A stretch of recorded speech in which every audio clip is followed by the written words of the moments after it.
ఉద్యోగంలో ఉండేటువంటి దీంట్లో వాళ్ళ డిపార్ట్మెంట్ లో బాధ్యతల పరంగా వెళ్ళడం జరిగింది. అనేక మంది ఫోన్లు చేసి నాన్న నేను రాలేకపోతున్నాను, కానీ మా మద్దతు మా యొక్క బాధ్యత అంతా కూడా నీ పైన ఉంటుందని వాళ్ళు చెప్పడం వచ్చేంత ఆనందంగా ఉందని ఈ విధంగా తెలియజేస్తున్నాం. అయిపోయిన తర్వాత పాత్రికేయులందరూ కూడా భోజనం చేసే వెళ్ళాలని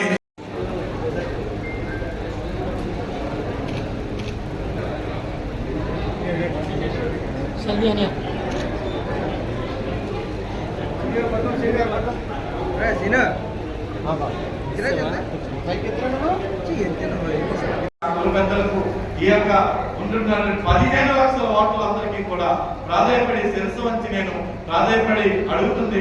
హస్తం గుర్తుపై కాంగ్రెస్ పార్టీ ఎంపీ అభ్యర్థిగా పోటీ చేస్తున్నాను. దయచేసి ఓట్ల పరంగా నన్ను గెలిపించి పార్లమెంట్ కి విజయనగరం ప్రతి ఒక్క గుర్తుగా నిలబెడతారని ఆశిస్తూ తెలియజేస్తూ ధన్యవాదాలు తెలియజేస్తాను.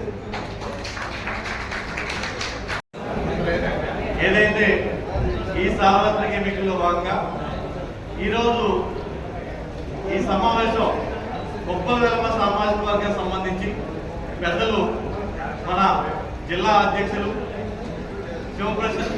శివప్రసాద్ గారి ఆధ్వర్యంలో, అలాగే మన కమ్యూనిటీకి సంబంధించి పెద్దలు దేవుడి గారు, స్వామినాయుడు గారు, అలాగే రామారావు గారు, సత్యనారాయణ గారు, గోపి గారు, అలాగే మన డాక్టర్ గారు శ్రీరామూర్తి గారు, పెద్దలు వెలమ సామాజిక వర్గానికి సంబంధించినటువంటి మెయిన్ బాడీ అంతా కూడా ఈరోజు జిల్లాలో జరుగుతున్నటువంటి పరిస్థితులు, సామాజిక వర్గాన్ని గుర్తింపులో ఏ విధంగా ముందుకు వెళ్తున్నాయో, ఏ విధంగా గుర్తించి ఈ యొక్క సామాజిక వర్గానికి ఏ పార్టీలు ప్రథమ పీఠాన్ని ఇచ్చిందో మనందరికీ తెలిసినటువంటి విషయం. దాంట్లో నేను అనేక సామాజిక అంటే రాజకీయాలకి సామాజిక వర్గాలకి బహిరంగ వ్యతిరేకం, అంటే అన్ని వర్గాలు కూడా మమ్మల్ని ఆదరించినప్పటికీ కూడా ఈరోజు నా ఏదైతే సామాజిక వర్గాన్ని గుర్తించి ఈ యొక్క ప్రెస్ మీట్ ఏర్పాటు చేయడం అనేది జరిగింది. దీనికి గాను నా కమ్యూనిటీ పెద్దలకి అందరికీ కూడా పేరు పేరున నా హృదయపూర్వక ధన్యవాదాలు తెలియజేసుకుంటున్నాను.